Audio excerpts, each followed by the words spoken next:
Au large de Perros-Guirec, il y a des hommes qui risquent leur vie pour prolonger celle des autres.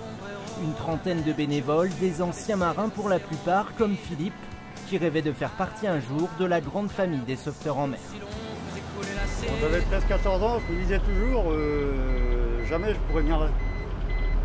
Quand je passais devant l'abri avec mon petit bateau, je me disais en tant que gamin, jamais, c'est impossible. Quoi. Et puis résultat des courses, presque 40 ans après, je suis patron de Canotte.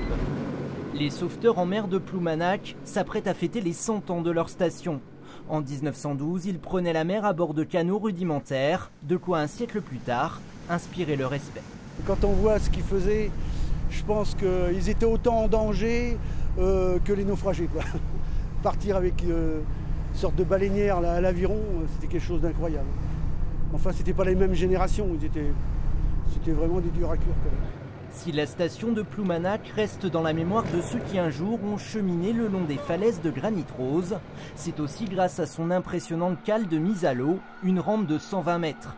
À l'époque, chacun en cas de coup dur venait prêter main forte. Pour compléter les équipages, quand le bateau était appelé à l'époque, à partir de 1912, c'était au canon, c'était le sémaphore qui tirait un coup de canon pour appeler les pêcheurs à la rescousse, pour armer les canots.